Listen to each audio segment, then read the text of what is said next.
Greetings, Michael Didier here. Thank you for joining us. We're on our journey through Torah.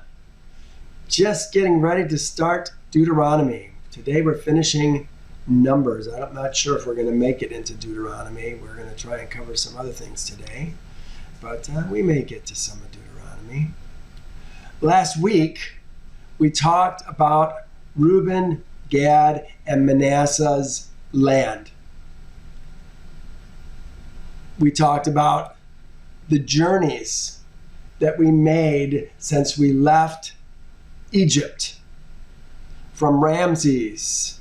It talked about all the places that we had gone: Ramses, Sukkoth, Etham, the Red Sea crossing, Piharoth, and Migdal. We talked about passing through the Red Sea and coming to the mountain. All the places that we had been since, in the last 40 years. Finally, the last chapter that we covered was the boundaries of the land for the 9.5 tribes. Oh, that was kind of interesting. I didn't realize that it went as far north as it actually did. It was quite far. I want to show you, this is a map. I want to give you this map. It's a pretty awesome map.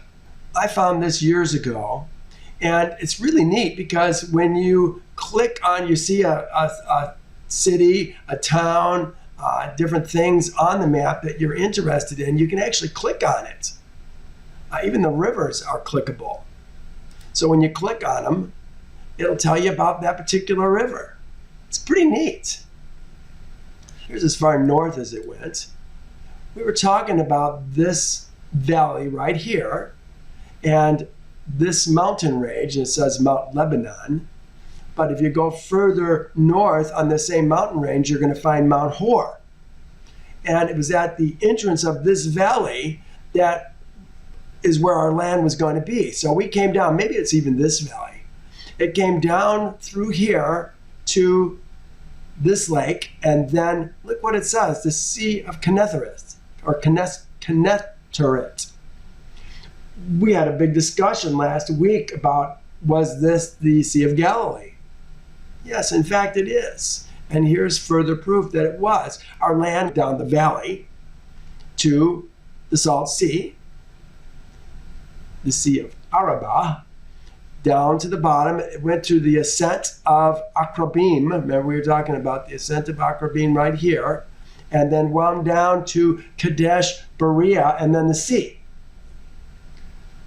I always wondered about Kadesh Berea. Why do they always call it Kadesh Berea? Is it possible because that particular area was called Berea, and up here, we're going to talk about it today, we've got another Kadesh. See that right there? That is one of the cities of refuge that we're going to talk about this morning in our first chapter that we're going to, really the last chapter that we're going to do in Numbers. This is called Kadesh Galilee. I thought, how interesting. 2 Kadeshes. Maybe that's the difference between Kadesh Berea and Kadesh Galilee, is to separate the 2 Kadeshes. Maybe. Okay, let's go then to the scriptures. We are finishing, as I said, Numbers. Now, Numbers has 36 chapters, but we did chapter 36 when we did chapter 27 when we were talking about the daughters of Zelophehad. Very interesting topic to see how that all worked out, that ladies don't have land. If the ladies had land, we wouldn't have had the issue with it going to another tribe, but it goes to another tribe if they marry outside the tribe. Can't do that. They have to marry inside the tribe because their land, they become their master's women, and everything that they own becomes their master's possessions. The whole point of 36 is to understand this. I know it's really weird to talk about a woman being a possession of a man, but that's exactly what she is. If you look at the 10th commandment, all you have to do is read it and you'll see it. It's plain as day. Okay, so let's start then with 35. It says, "And Jehovah spoke to Moses in the plains of Moab by the Jordan, across from Jericho. Remember where we're at. We saw it last week, and they actually gave us very good directions. Here's where we're at right now. Between Abel Shittim and Beth Yeshemot, on this plain across from Jericho. We were here for close to a year. We came in to take the land from the Amorites, Sihon, king of the Amorites, and Bashan, or Og, king of Bashan, also an Amorite king, in the spring of this 40th year. Now we're coming to the end of our time. And Deuteronomy is setting us up to be able to enter into the promised land. Moses has got to die. Jehovah already told us in this chapter that Moses was going to die. Okay. He says, this is Jehovah speaking to Moses, command Israel's seed. Moses always talks to Israel's seed, the Ezra men, that they give the Levites cities to dwell in from the inheritance of their possession. And you shall give the Levites common land around the cities. They shall have the cities to dwell in, and their common lands shall be for their cattle, for their herds, and all their animals. Remember, the Levites don't get land for themselves. This is kind of interesting because the Levites, they have cities. There's going to be lots of Levites in certain cities. But these Levites, remember, they're going to get cattle, they're going to get herds, they're going to have other animals. They get a tithe from Israel's seed, a tithe from the land, a tithe from the herds. So they're going to have herds, they're going to have cattle. Where are they going to put them? This is where they're going to put them. Common lands outside these cities. What was it, like 42 cities that we're going to have for the Levites? Let's find out how many there are going to be. They shall have the cities to dwell in, and their common land shall be for their cattle, for their herds, for their animals. The common land for the cities which you shall give the Levites shall extend from the wall of the city outward 1,000 cubits all around. 1,000 cubits. Remember a cubit? When we talk about cubits, I looked this up this morning. In fact, I want you to see it. Cubits. Here it is, 1,000 cubits. The word is this word right here. Amah. A measure of the forearm. This is what we're talking about, a measure of the forearm. Mine's about 18 inches. Let's go back. 18 inches. So when we understand that, we're talking about 1.5 feet. So 1,000 cubits turns into 1,500 feet, or if we want to turn it into yards, we're talking about 500 yards. Interesting, but now, look at this. This is the very next verse.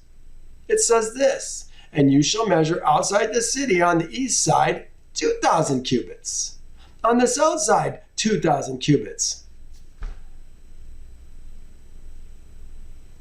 This seems to be, when they said 1,000, they used one word, and when they used 2,000, it was actually the plural form of the 1,000. Does it mean 2,000? Why does it say it like this?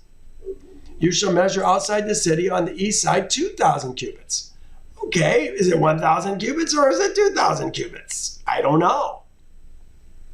You know, one thing I didn't do is look at other translations. If you go to the compare, this sometimes will help us. They're talking about 2,000 cubits. 2,000 cubits, 2,000 cubits. Measure 3,000 feet. 2,000 cubits. They just converted it.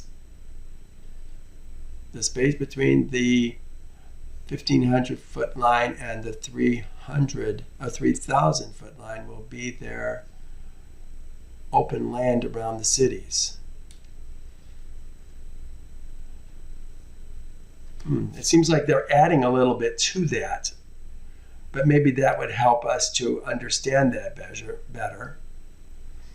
They're talking about 3,000 feet. That is the 2,000 cubits from the city wall to the east, south, west, north. This is written completely different than how it is written, but maybe it'll help us understand it again with the city in the center.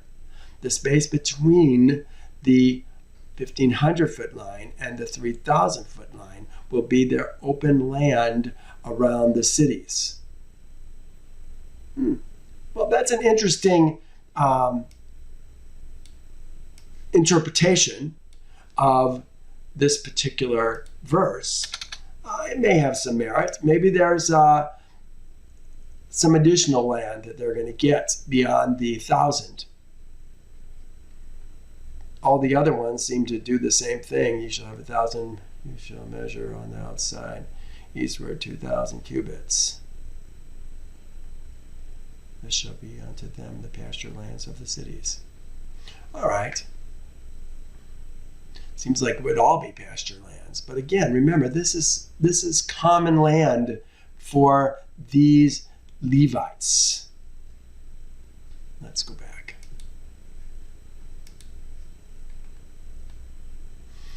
This shall belong to them as common land for the cities.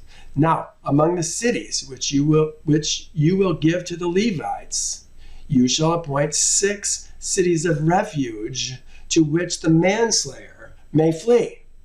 You know, in colloquial terms, we're talking about the murderer, but this is not necessarily murder. It's the slayer.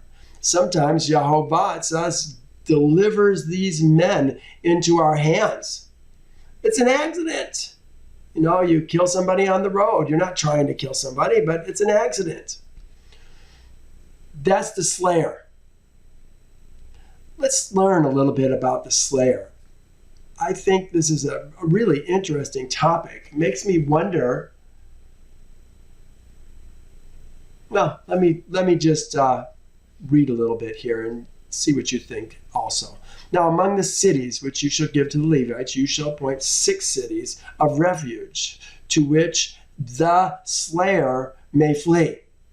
And to these you shall add 42 cities.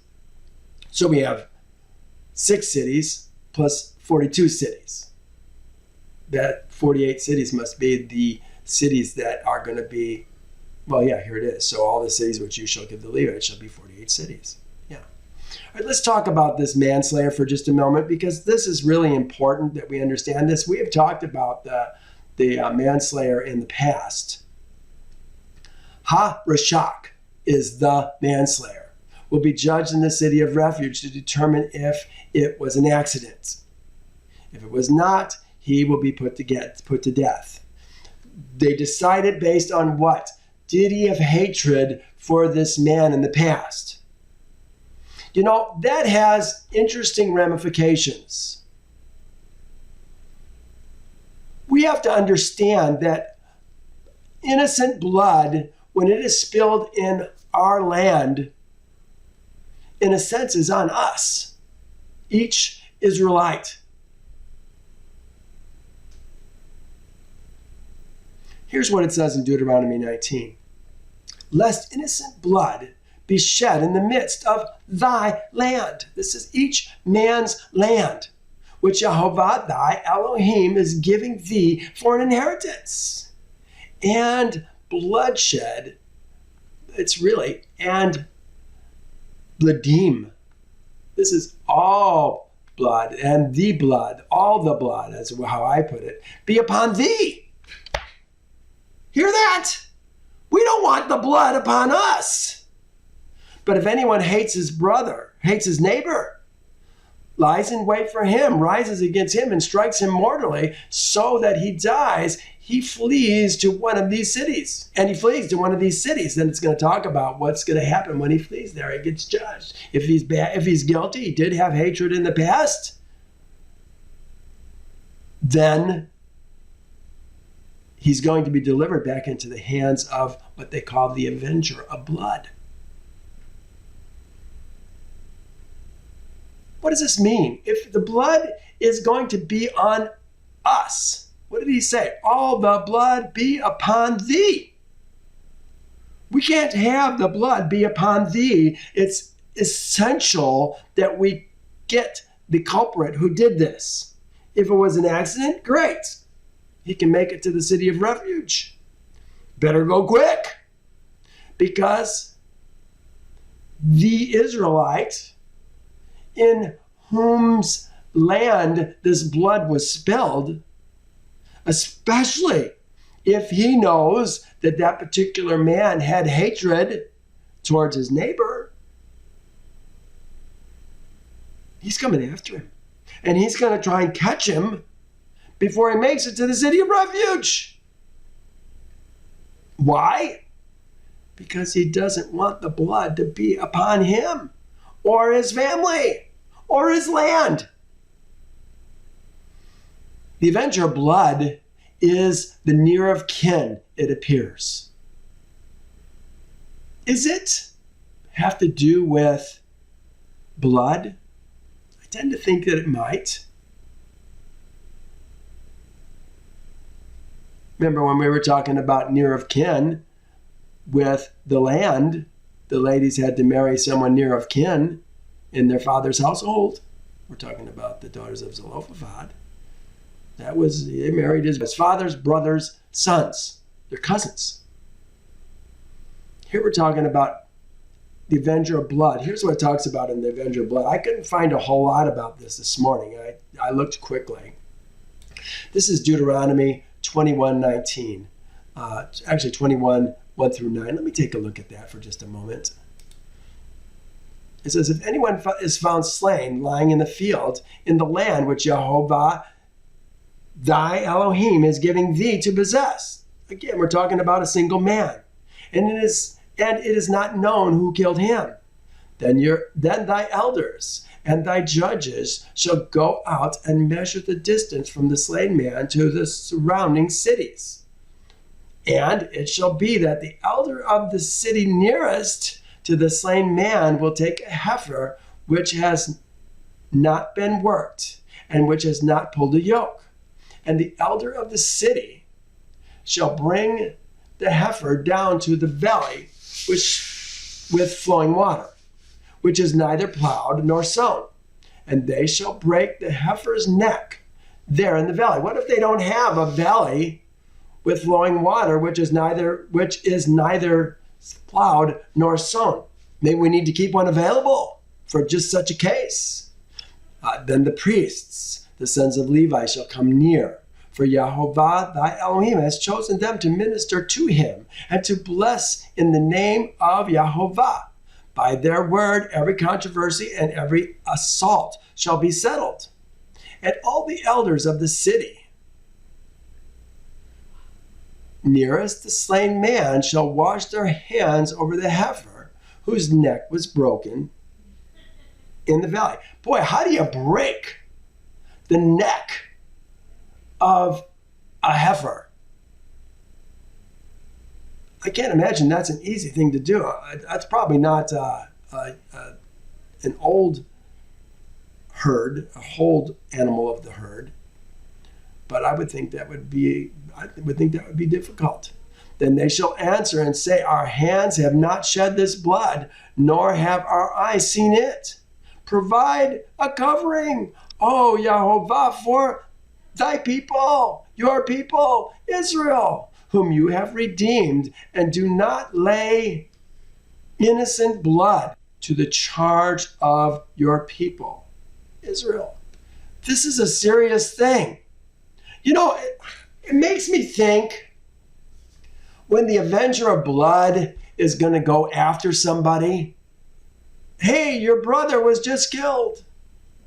They take off. Do they take off with servants? Is this where the idea of a posse comes from? Are they required to go out by themselves? I wouldn't think so. I would think they would go out with a group. They're the ones that have to put the raw-tsakh to death. But it's about, it's about your land. It's about the land. It's not if it's your servant, okay? If it's the servant who does it or is killed. One servant kills another servant. You knew they didn't get along well, whether they did or not. You still pursue them. Maybe if you truly believe it was an accident, you'll let them get to the city of refuge. But if you think that for sure they had enmity in their heart, it sounds to me like Yehovah requires us to go after him and kill him. Provide atonement, O Yehovah, for your people Israel. Your people, Israel, your people. That's who your people are, whom you have redeemed, and do not lay innocent blood on the charge of your people. Again, Israel. And atonement and covering shall be provided on their behalf for the blood. So this is why we did this with the heifer. They finished by saying, so you shall put away the innocent blood. It doesn't say guilt of bloodshed. It just says put away the blood of the innocent blood. That's what we're talking about, the innocent blood from among you when you do what is right in the sight of Yehovah. Let's go back to Numbers. I had more that I wanted to talk about here. Talking about the Avenger of Blood. The Avenger of Blood. The Avenger of the Blood pursues the slayer. The Avenger of Blood is near of kin, is a near of kin man. Near of kin man. Is it possible that it's a man, it's the head of that property where that man was killed? It may be. It may be that two men have a vested interest in catching the raw-tsakh. One, the man's brother who was killed. But two, the man who owns the land, who's going to have the guilt of the blood on his land, and thus on him, as we read above. And all the blood be upon thee. In Numbers 35, later on 19, it's going to say this: an avenger of the blood. The blood. The bloodim. The blood. No, this is the blood. Himself shall put the raw-tsakh. They put murderer. Actually, I put murderer. It's raw-tsakh. It put the raw-tsakh to death. When he meets him, he shall put him to death. They're going to run to the city of refuge. If you're the manslayer, it would behoove everybody to understand and know where all these particular cities are at. In a sense, the closest city might not be the best city to run to. Maybe it would, maybe it wouldn't, depending on whether or not you're going to be overtaken. Some things that you have to take into account, don't you? Let's continue. Verse 7. It says, so all the cities you will give to the Levites shall be 48. These you shall give with all their common land. And the cities which you will give shall be from the possession of Israel's seed. From the larger tribe you shall give many, from the smaller you shall give few. Each shall give some of the cities to the Levites in proportion to the inheritance that each receives. That's a fair way to do it, isn't it? Then Yehovah spoke to Moses, saying, speak to Israel's seed and say to them, when you cross the Jordan into the land of Canaan, then you shall appoint cities to be cities of refuge for you, that the manslayer, the raw-tsakh, who kills. Well, let's see if that says kills. Any person accidentally may flee there. I'm always curious to know. Let's see what they word for that. It's probably moot. Who killists. Nakah, which killists. And nefesh, unintentionally, unawares. Accidentally may flee there. Here's the cities that we have to flee to. I had to go to all these different verses to find these cities. But here's what I found. And this is where I saw Kadesh in Galilee. Kadesh in Berea. That's what made me think about that. Let's go to the map here for a moment. In fact, do I dare go to the new map? How are we doing here? Let me just see who is here. Yeah, remember we got Kadesh, Shechem, Hebron. This is north to south. Golan, Ramoth Gilead, and Bezer. Again, north to south, but on the west side of the river. I'll show you where they're at. So here we are. Golan. This is where we're going to start on the west side. We had Golan, we had Ramoth Gilead, and down here we had Bezer. These two are closer together, it appears. Then on the east side of the river, we had Hebron. We had Shechem up here. And further north, we had Kadesh. Here's Kadesh. So sometimes it may be closer to get across the river. I guess it would depend on a lot of factors, wouldn't it? Whether it's spring, summer, winter, knowing what the river's like. Can you make it across the river? Are you forced to go to if you're somehow between Bezer and Ramoth Gilead? Which is fastest? Which does the Avenger of Blood think you're going to? Maybe you want to go to the other one. I'm thinking about a man who kills somebody by accident. Well, let's find out if he does it by accident. What happens to that man when he gets to the city of refuge? He says, then you shall appoint cities to be cities of refuge for you, that the manslayer who kills any person accidentally may flee there. They shall be cities of refuge for you from the Avenger. The Avenger. What is the word? Is that the Galah that we were talking about? The Avenger? From the Avenger, yeah, the Galah. Gaal. The Redeemer, according to the Oriental law of kinship, that is to be the next of kin. As such, to buy back the relative's property. Yeah, this is what we were talking about, buying back the property of the different people. This is what we were talking about Ruth and Naomi. It was about the kindred redeemer, wasn't it? So buying back the property. I want to see just what it says here for, oops, I guess I got to get the right verse here. The Galal. Let's take a look at that briefly.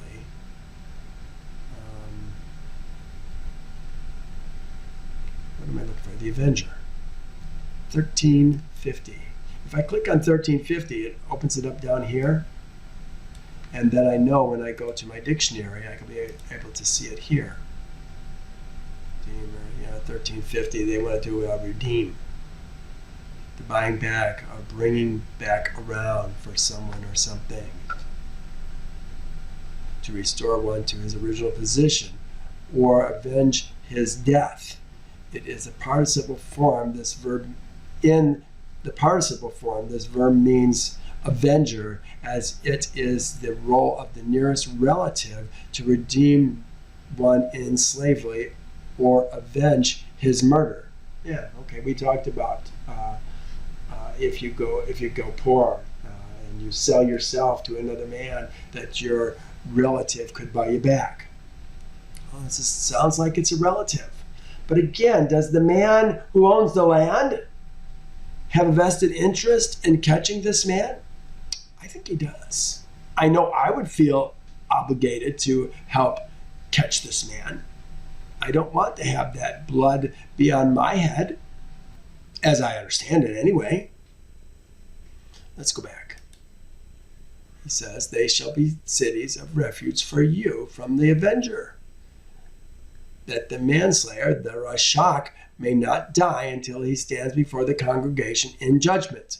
This is a place where he's going to be, even if he makes it to the city of refuge, he still may be killed, because when he talks to the assembly in judgment, before the judgment assembly, they may still say, you had hatred towards your brother.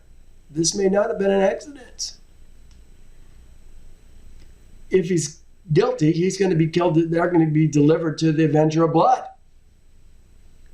If he's not guilty and did not have hatred toward this man, he's going to have to stay in the city for the rest of his life, or until the death of the high priest. We're going to see here in just a moment.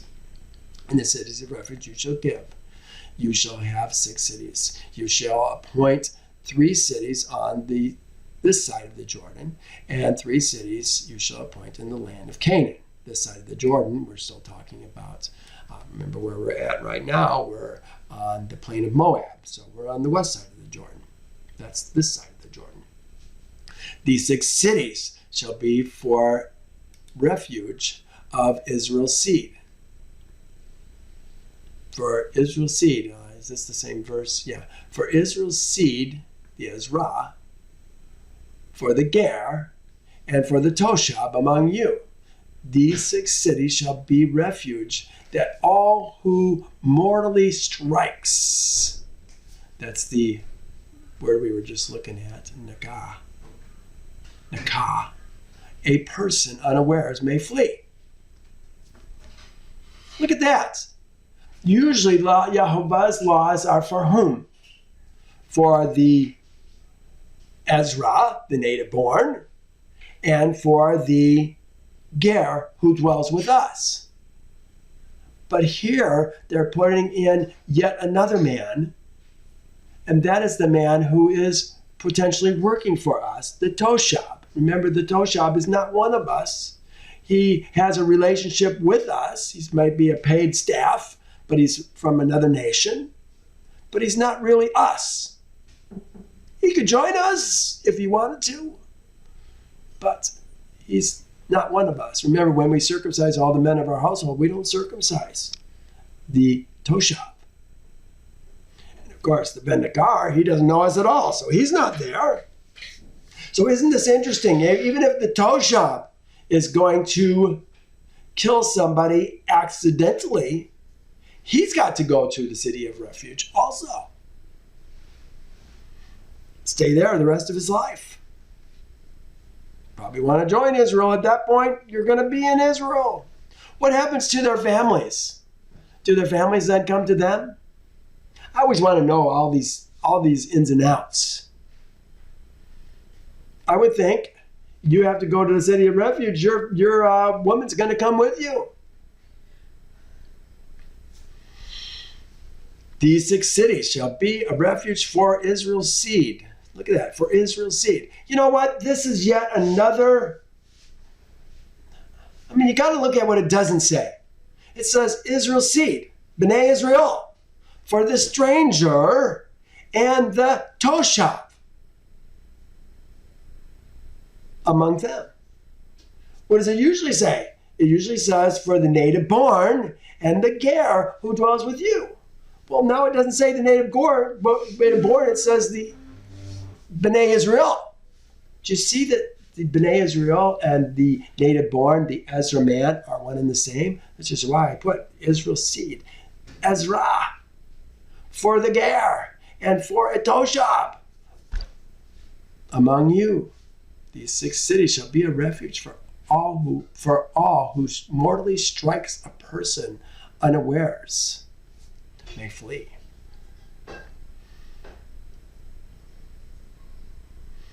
They put there, they may flee there, they may flee. Nah, I don't remember seeing that word there. These three are all males. Each is used in the singular. Yes, they are. Because we're talking about one person in particular. They're all males.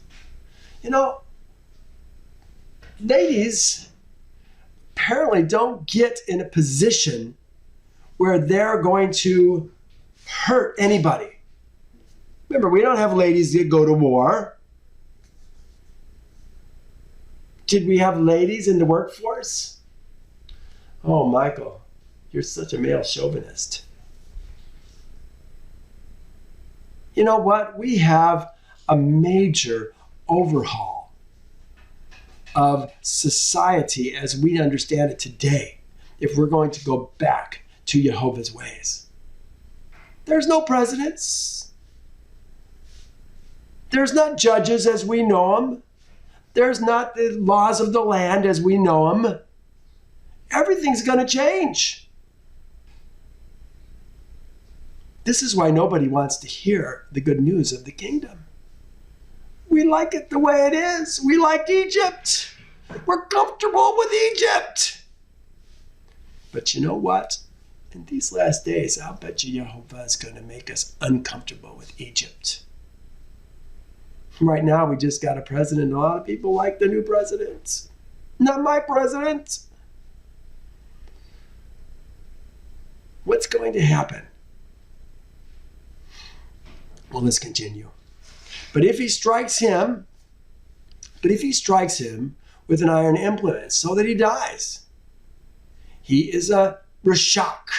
Or is it a murderer? He is raw-tsakh. Now here it is. If he strikes him with an iron implement and he moots and he dies, he is a raw-tsakh. And the raw-tsakh shall be killed dead.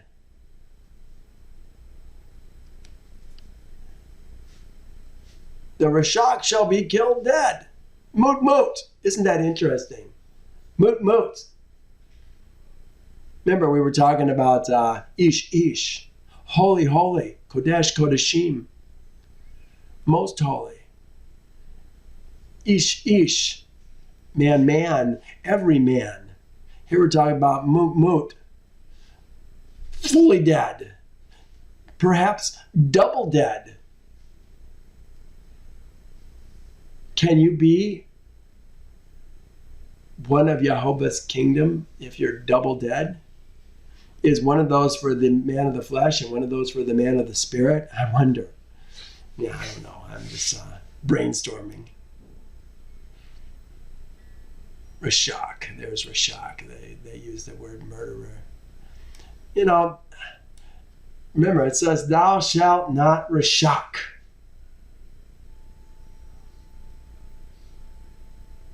Thou shalt not commit adultery. These are things that are going to get you killed. Thou shalt keep the Sabbath. It fits right in there. Thou shalt have no other Elohim but Yehovah. Wow, we fail on practically every of them. Most of those who call themselves Jehovah's people.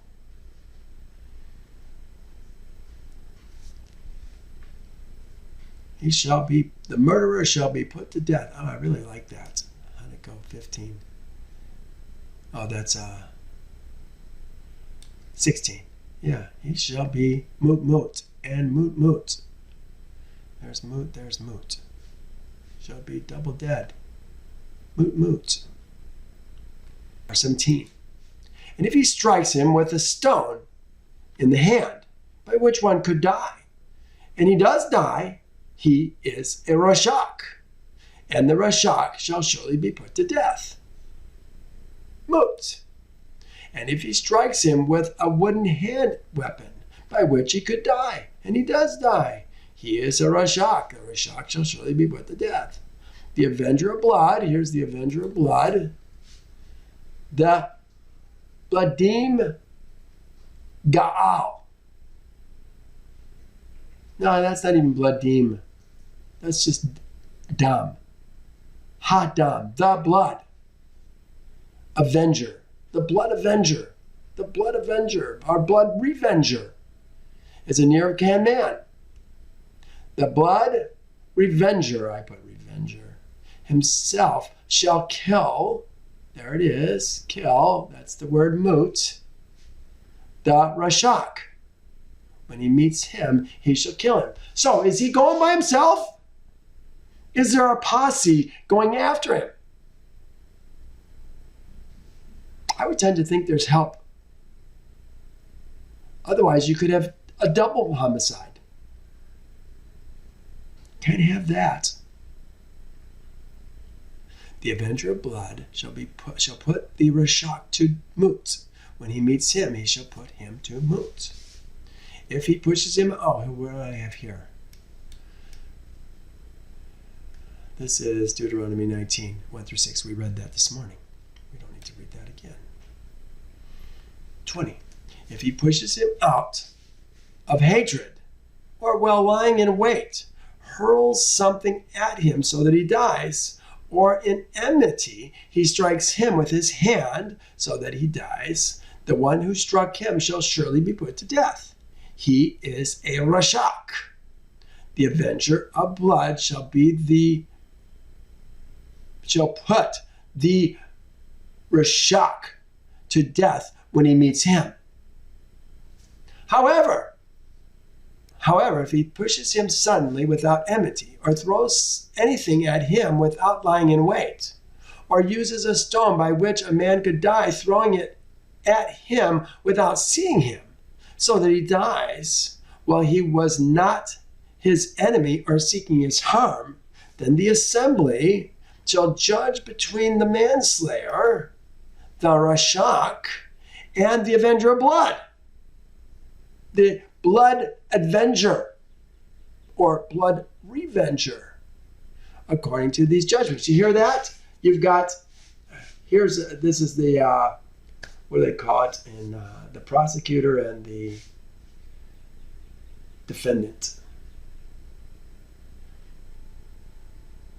We've got the manslayer, the raw-tsakh on one side, the Avenger of Blood on the other side, or the blood, I don't want to use Avenger of Blood, the blood avenger.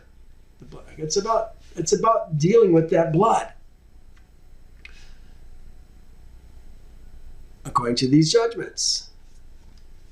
So the assembly shall deliver the raw-tsakh from the hand of the Avenger of Blood, and the congregation and the assembly shall return him to the city of refuge where he had fled, and he shall remain there until the death of the high priest, who was anointed with the holy oil. He's going to remain there a long time, perhaps his whole life.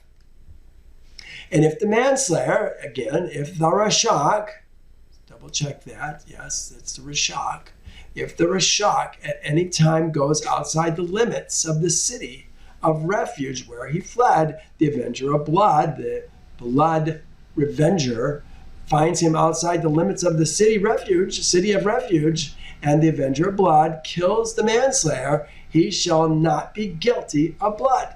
He's got to stay in the city. You go outside the city, the guy's waiting for you. You know, you may get slack after years of passing and be going out. And the Avenger of Blood hears, hey, he's leaving the city. Doesn't like it. He still feels bad that his brother was killed. His son was killed. His father was killed.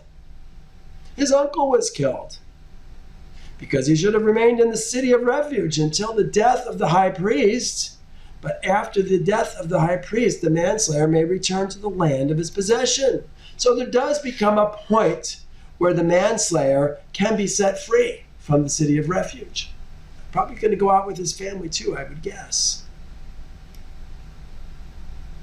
And these things shall be a statute of judgment to you throughout your generations, in all your dwellings. Whoever kills a person, nakah is probably the word that we're talking about, kills a person, the raw-tsakh, shall be put to death on the testimony. Oh, look at this.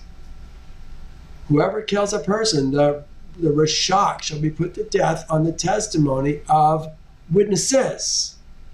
But one witness is not sufficient testimony against a person for the death penalty. So even the fact that there's not multiple witnesses, gee, that's almost just the fact that you killed somebody.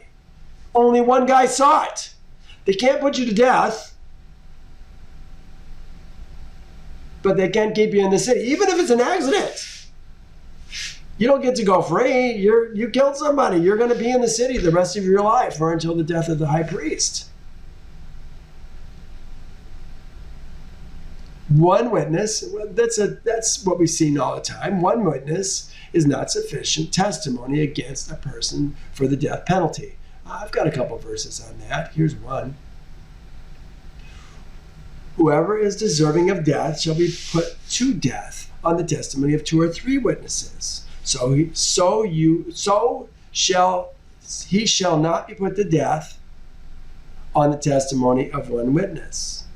The hands of the witnesses shall be the first against him to put him to death.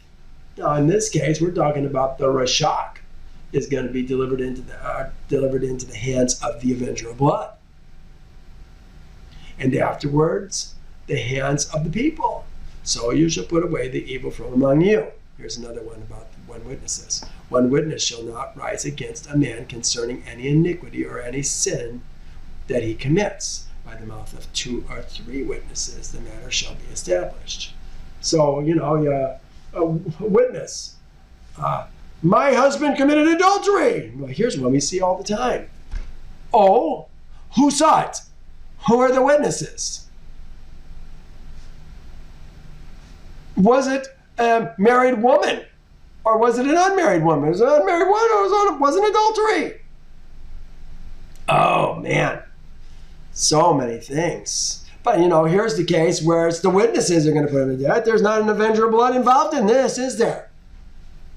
For witchcraft, things where you've seen men involved in witchcraft, encouraging men to serve other Elohim. Boy, I got a massive amount of pastors out there every week trying to get you to serve other Elohim besides Jehovah. Sad.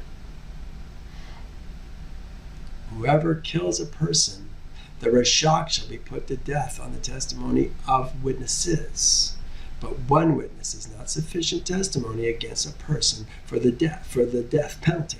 They put that penalty added for the person to put the person to death. Moreover, you shall take no ransom for the life of the raw-tsakh, who is guilty of death. He shall surely be put to death. Probably moot again, I would assume. Bribe. Here's the word they were using, kafir. Bribe. No ransom. No covering. No, he's going to die. Like I say, is this a double death? If you violate one of these commandments, is this a double death? Makes me wonder about euthanasia or suicide, killing yourself. Is there a place in one of Jehovah's people kills himself? Is there a place for him?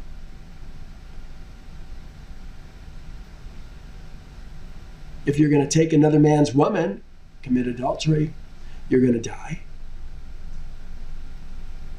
If you kill one of Jehovah's people, or one of those who dwell with us, or really any raw-tsakh, it says, any man, any person. Is that why it says moot? I wonder. And you shall take no ransom for him who has fled from the city of refuge, that he may return to dwell in the land before the death of the priest. So you shall not pollute the land where you are, for the blood defiles the land. Did you hear that? My land If someone is killed on my land, the blood defiles the land. The blood's got to be answered. That's why I say you got a vested interest in making sure that this man is going to be found and dealt with.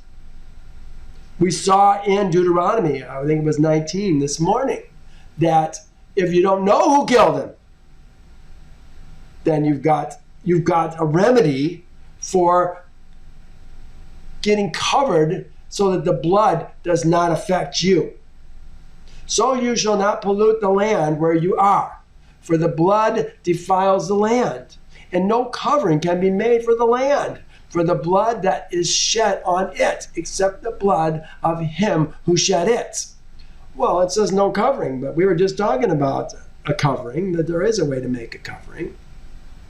Therefore, do not defile the land which you inhabit, in the midst of which I dwell. For I, Yahovah, dwell among Israel's seed. His Ezra men. Remember, they're the heirs. The land is his. He gives us the land. All right. Well, this is the end of Numbers. We finished Numbers 36 several weeks ago when we did the daughters of Zelophehad, as I said. If you want to hear about that, I really would encourage you to listen to the daughters of Zelophehad. Numbers 27, and we did Numbers 36 at the same time. Our next, this is the last chapter, Deuteronomy is where we're going to start next. But before we do that, I want today to go to the book of Yasher. We haven't been in Yasher in many weeks. And the last thing we saw in Yasher, if I can find Yasher here, where is Yasher? There it is.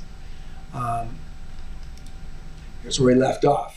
The last time we were in Yasher, read about the taking of the land that belonged to Og of Bashan and Sihon, king of the Amorites. We left off with Israel coming to the Plain of Moab, which is on this side of Jordan by Jericho, between Shittim and the other town that we were talking about this morning. I want to go ahead on this and get caught up. It's a bit of a review, but I think it's important. You know, how do you learn things? Review, review, review. Seeing it over and over helps us see this. Again, I always refer to the children of as seed. Moab's seed, verse 34. And Moab's seed heard all the evil which Israel's seed had done to the two kings of the Amorites. I left a really good note. Actually, it was an excerpt from last week's teaching, talking about why I always talk about Moab's seed and Israel's seed, and how Israel's seed is spiritually born men, Jacob's seed are physically born men, and Moab's seed also are physically born men. Multiple generations of men. Obviously, when we're talking about Israel's seed, we're not talking about the 12 sons. We're talking about multiple generations. But again, Israel's seed goes a step further because we're talking about spiritually born men. Ezra men. And Moab's seed heard all the evil which Israel's seed had done to the two kings of the Amorites, to Sihon and Og. So all the men of Moab were greatly afraid of the Israelites. And Moab's elders said, Behold, the two kings of the Amorites, Sihon and Og, who are more powerful than all the kings of the earth, could not stand against Israel's seed. How then can we stand before them? You know, they had just 4 years before, we're talking about Moab, had Sihon take all their land, drove them to the south side of the Arnon River. Now here is Israel coming into that land. Remember, they wouldn't let us pass through their land. We went through it anyway. But they didn't want us to pass through the land. Moab did not want us to pass through their land. We went to the king's highway and left him alone. Jehovah told us, don't mess with Moab. None of their land shall be your land. Now they're concerned. It says, surely they sent us a message before now to pass through our land on their way, and we would not suffer them. Now they will turn upon us with their heavy swords and destroy us. And Moab was distressed on account of Israel's seed, and they were greatly afraid of them. And they counseled together what is to be done with Israel's seed. And Moab's elders resolved and took one of their men, Balak, Ben-Zippor, the Moabite, and made him king over them at that time. And Balak was a very wise man, well, wise in the world sense. And Moab's elders rose up and sent to Midian's seed to make peace with them, for a great battle and enmity had been in those days between Moab and Midian, from the days of Hadad ben-Bedad, king of Edom, who smote Midian. Listen to this. They smote Midian in the field of Moab. Remember? Midian came down to save Moab. And in the midst of the battle with Hadad, they left. And they left Midian to die. And so there's been great enmity between these two people. But, what does it say? The enemy of my enemy is my friend. This is what's happening right now. Moab and Midian made peace. That's what it says. And Moab's seed sent to Midian's seed, and they made peace with them. The elders of Midian's elders came to the land of Moab to make peace in behalf of Midian's seed. And the elders of Moab counseled with the elders of Midian what to do to save their lives from Israel. And all Moab's seed said to Midian's elders, now therefore Israel's seed licks up all that are around us as an ox licks up the grass of the field. I love that image. We have a horse. Our horse has no problem licking up grass. The grass doesn't fight back, does it? For thus did they do to the two kings of the Amorites, who are stronger than we. What we did to Sihon and Og was like an ox licking up grass of the field. Midian's elders said to Moab, we have heard that at the time when Sihon, king of the Amorites, fought against you, when he prevailed over you and took your land, remember that was 4 years ago, he had sent to Beor, son of Janes. Oh, look at that. Beor, son of Janes, son of Balaam, son of Beor. There's a huge block of men here that we've been following through Torah and primarily Yasher. And it says, Beor, son of Janes, and to Balaam, his son from Mesopotamia. And they came and cursed you, Moab. Therefore did the hand of Sihon prevail over you, that he took your land. It's Balaam's fault and Beor's fault. Did they have the power to do that? Now therefore send you also to Balaam his son. Maybe Beor is gone at this point, for he still remains in his land, and give him his hire, that he may come and curse all the people of whom you are afraid. So Moab's elders heard this thing, and it pleased them to send to Balaam ben Beor. So Balak ben Zippor, king of Moab, sent messengers to Balaam, saying, behold, there is a people come from Egypt. They cover the face of the earth. Hear that? There's a people who come from Egypt who cover the face of the earth. Come out of her, my people. talking about Babylon. The people who come out of Egypt, wherever it may be, are going to be the same people who cover the face of the earth. This reminds me of in fact, that's what I have here. The thing which has been is that which will be, and that which is done is that which shall be done. There's nothing new under the sun. Is there anything of which it may be said, see, this is new? It has already been in ancient times before us. No, this is going to happen again. There is a group of people come out of Egypt. They cover the face of the earth. They're going to abide over against everybody in the latter days. Now therefore come and curse his people for me, for they are too mighty for me. Peradventure I shall prevail to fight against them, and drive them out. For I heard that whom thou blessest is blessed, and whom thou curses is cursed. So the messengers of Balak went to Balaam, and brought Balaam to curse the people to fight against Moab. They really condensed that whole scenario with what happened with Balaam and the donkey and all that stuff, and the 2 times that they went to bring him back. He wouldn't come back the first time. They just put it together all as one here. And Balaam came to Balak to curse Israel. And Jehovah said to Balaam, look at here's Jehovah talking to Balaam, curse not this people, for it is blessed. And Balak urged Balaam day by day to curse Israel. But Balaam hearkened not to Balak on account of Jehovah's word, which he had spoken to Balaam.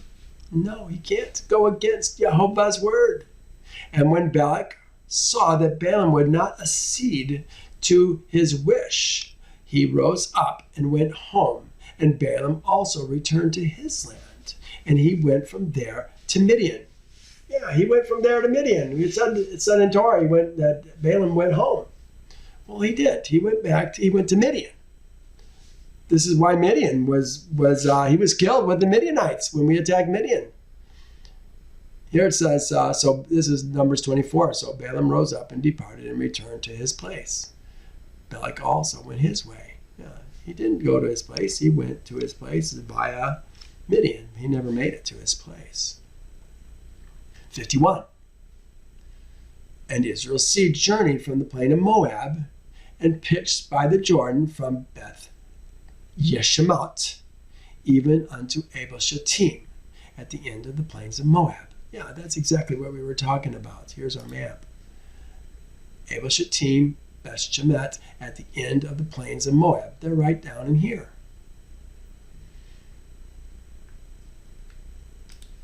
I like seeing the agreements. And when Israel's seed abode in the plains of Shittim, they began to commit whoredom with Moab's daughters. And Israel's seed approached Moab, and Moab's seed pitched their tents opposite the camp of Israel's seed. Man, they're getting right in our face, aren't they? And Moab's seed were afraid of Israel's seed. And Moab's seed took all their daughters and their women of beautiful aspect and comely appearance, and dressed them in gold and silver and costly garments, were being seduced. And Moab's seed seated those women at the door of their tents. It's Moab's tents, it's the man's tents. In order that Israel's seed might see them and turn to them and not fight against Moab. Where do we even threaten Moab? I don't know that we ever did. But they're certainly afraid of us. And Moab's seed did this thing to Israel's seed. And every man placed his women and daughters at the door of his woman. Are they giving them their wives? It does say his woman. I wish we could see the Hebrew on it. We don't know really what it says. It may be Is it singular? His woman? It might be what we would call his wife and his daughter at the door of his tent. That would be even worse, taking another man's woman, wouldn't it? And all Israel's seed saw the act of Moab's seed. And Israel's seed turned to the daughters of Moab and coveted them. And they went to them. And it came to pass that when a Hebrew came out to the door of the tent of Moab, Moab's tent, and saw a daughter of Moab and desired her in his heart, and spoke with her at the door of the tent, that which he desired, whilst they were speaking together, the men of the tent would come out and speak to the Hebrew like unto these words. So they enticed the men close to him so that now they can talk to him. What are they going to say? Surely you know that we are brethren. Don't you know? We are all descendants of Lot and Abraham's descendants and Abraham his brother's descendants. Wherefore then will you not remain with us? And wherefore will you not eat our bread and our slaughters? Remember, they were eating their slaughters. And when Moab's seed had thus overwhelmed them with their speeches and enticed him with their flattering words, they seated him in the tent and cooked and slaughtered for him. And he ate their slaughters and their bread. Remember, we're not talking about sacrifices. These are slaughters. These are things that we eat, but these slaughters were made to other Elohim. I talk about that in my whole series on meat sacrificed to idols, meat slaughtered to other Elohim. That's what we do when we buy this food from the stores. They are slaughtered according to the lawmakers and judges of this land. You know, Carissa and I were trying to find kosher meat. It doesn't exist. Any place that does multiple amounts of slaughtering has the blood going into some kind of a container and not into the ground. They may eventually get it into the ground, but that's not what Yehovah asks for. Yeah, Carissa says a landfill. Throw it into the landfill. No, this is not working the way it's supposed to do it. And they're doing it. Why? Because they, even the kosher ones, are regulated by the FDA. The Elohim, the lawmakers and judges of the land. We got to do it in accordance with their instructions. That's why we don't eat meat unless it is slaughtered by me, is the desire that I have. Then they gave him wine, and he drank. This is talking about the Israelites. And he became intoxicated, and they placed before him a beautiful damsel, and he did with her as he liked, for he knew not what he was doing. And he had drunk plentifully of wine.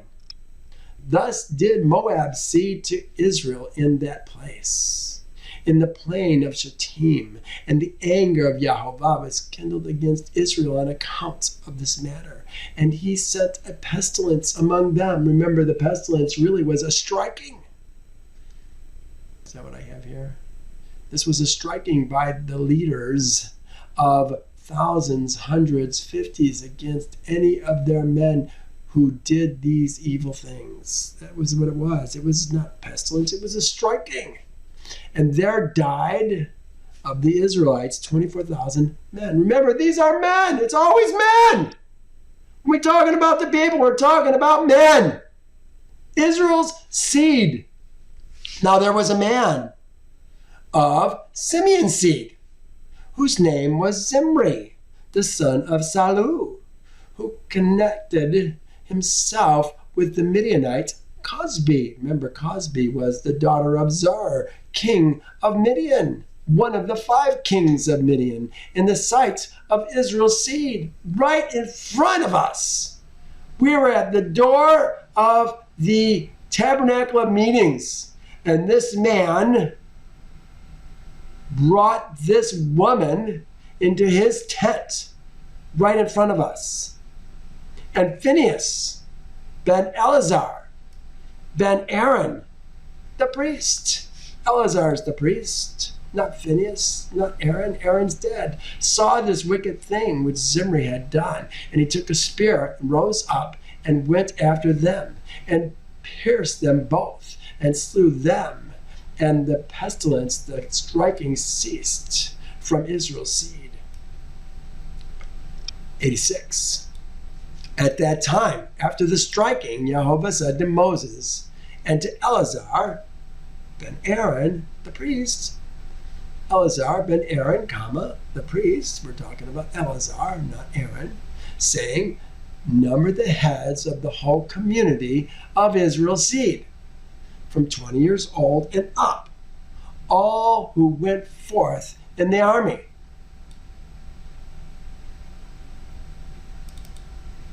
Here this one says, and it came to pass, this is Numbers 26, and it came to pass after the striking that Jehovah spoke to Moses and Eleazar and Aaron the priest, saying, take the census of all the congregation of Israel's seed from 20 years old and above by their fathers' houses, all who are able to go to war. Who's getting counted? Israel's seed is being counted. Not the ladies. These are all men, 20 years old and above, able to go to war. You know, does that mean if you're older than 20 and you weren't able to go to war, you didn't get land? I don't know. And Moses and Eleazar numbered Israel's seed after their families. And the number of all Israel was 700,730. Look at that, you guys. They said 700,730. In Torah, it said 600,000. 601,730. We got a difference, which is right. Guess it really doesn't matter. There's still a lot of us, isn't there? And the number of Levi's seed from 1 month old and upward was 23,000. And among these, there was not a man of those numbered by Moses and Aaron in the wilderness of Sinai. What are they saying? That of all these men who are numbered now the second time, remember this is in the 40th year, there's not one single man who is numbered of all these men except what he's going to say here, for Jehovah had told them that they would die in the wilderness. So they all died, and not one had been left of them excepting Caleb ben Jephunneh and Joshua ben Nun. And it was after this that Jehovah said to Moses, say to Israel's seed to avenge upon Midian the cause of their brethren. The cause of Israel's seed, their brethren, I guess is how you want to say that. So Moses did so, and Israel's seed chose from amongst them 12,000 men, being 1,000 per tribe, and they went to Midian. And Israel's seed warred against Midian, and they slew every male, also the 5 princes of Midian. And Balaam ben Beor did they slay with the sword. Finally, Balaam is dead. I think this is the end of the family line. We never hear anything else about any brothers or anybody else. It says they killed, this is Numbers 31:89. And they killed the kings of Midian with the rest of those who were killed. Evi, Rechem, Zor, that was Cosby's father. Hur, Reba, and the five kings of Midian. Balaam, the son of Beor, they also killed with a sword. And Israel's seed took the women of Midian and their little ones and took as spoil all their cattle, all their flocks, all their goods. And Israel's seed took the women of Midian captive with their little ones, their tough, and their cattle, and all belonging to them. And they took all the spoil and all the prey pray. What is pray? And they brought it to Moses and to Eleazar in the plains of Moab. And Moses and Eleazar and the princes of the assembly went forth to meet them with joy. Remember, we talked about why did they go forth to meet them with joy? Why did they just come into the camp? Because they were unclean, because they had touched all the dead. They had to be made clean. And they divided the spoil of Midian. And Israel's seed had been revenged upon Midian for the cause of Israel's seed, their brethren. At that time, Yahweh said to Moses, again, their brethren. Israel's seed, their brethren. It's always brethren. Israel's seed is brethren. At that time, Yahweh said to Moses, behold, thy days are approaching to an end. Gulp. Take now Joshua ben Nun, thy servant, and place him in the tabernacle, and I will command him. And Moses did so. And Yahweh appeared in the tabernacle in a pillar of cloud. And the pillar of cloud stood at the entrance of the tabernacle. And Yahweh commanded Joshua ben Nun and said to him, be strong and courageous, for thou shalt bring Israel's seed to the land which I swore to give them, and I will be with thee. Oh, Father, please say that to me. And Moses said to Joshua, be strong and courageous. How old was Joshua at this point? Moses was 120. If he had to be older than 20 when the situation with the spies ended, because he was supposed to have died, but he didn't die because he served Jehovah holy, right?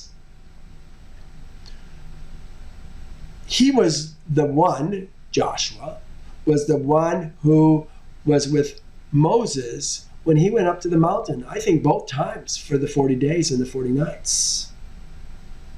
He was with Moses a lot. If Moses is 120, I think he must be between 60 and 80 at this point. He's got to be fairly old. Yet he's getting ready to lead these people into the land. Ooh, isn't that awesome? And Moses said to Joshua, be strong and courageous, for thou wilt make Israel's seed inherit the land. And Jehovah will be with thee, and he will not leave thee nor forsake thee. Be not afraid or disheartened. And Moses called to Israel's seed and said to them, here's Moses now. This is Moses talking to Joshua. Moses called and said to them, said to Israel's seed, said to them, you have seen all the good which Jehovah your Elohim has done for you in the wilderness. Now therefore observe all the words of this law. Walk in the way of Jehovah your Elohim. Turn not from the way which Jehovah has commanded you, either to the right or to the left. And Moses taught Israel's seed statutes and judgments, laws to do in the land as Jehovah had commanded him. Yeah, things that we're going to do when we're in the land. And he taught them the way of Jehovah and his Torah, his laws, his instructions. Behold, are they not written in the book of Torah, of Elohim's Torah, which he gave to Israel's seed by the hand of Moses? Who did he give it to? He gave it to Israel's seed. Did he give it to the Gentiles? No, he didn't give it to the Gentiles. Did he give it to the Ger who dwell with them? No, he didn't give it to them. Did he give it to our servants? No, he didn't give it to them. Did he give it to the ladies? No, he didn't give it to them. He gave it to Israel's seed. And Moses finished commanding Israel's seed, and Jehovah said to him, saying, go up to Mount Avarim and die there, and be gathered unto thy people as Aaron thy brother was gathered. They said Avarim, not Nebo. Remember, Nebo is part of the Avarim mountains. Mount Avarim. And Moses went up as Jehovah commanded him, and he died there in the land of Moab by the order of Jehovah in the 40th year from the Israelites going forth from the land of Egypt. And Israel's seed wept for Moses in the plains of Moab for 30 days. and the days of weeping and mourning were completed. What time of year was it that Moses died? I think that we're going to see that it was the 12th month on the first day of the month. We're going to mourn for Moses for a whole month. Isn't that what it just said? And for 30 days. And the days of weeping and mourning were completed. All right, my next note says we're supposed to finish Deuteronomy 34. That's the last chapter of Deuteronomy. I've got 131. I want to stop right now. I don't want to get into Deuteronomy yet this week. I would like to cover it. We're going to have 2 chapters. Chapter 1 and chapter 2 are going to review history. Again, review. We want to review constantly so that we remember these details. Line upon line, precept upon precept, here a little, there a little. That's how we get to know Yahweh's word. Then when we hear something that doesn't agree, we know why it doesn't agree, and we know to question that. Tell you what, there's going to be a lot of questioning that we're going to do in Deuteronomy. There are many, many things in Deuteronomy that do not agree with the rest of Torah. I find that disheartening. And it makes me wonder certain things. I'll tell you what they are next week. For now, let's stop. And again, thank you for visiting my YouTube channel. Please subscribe to it if you will. I'd be grateful. And we'll keep in touch. We'll see you next week. Thanks, you guys. Bye now.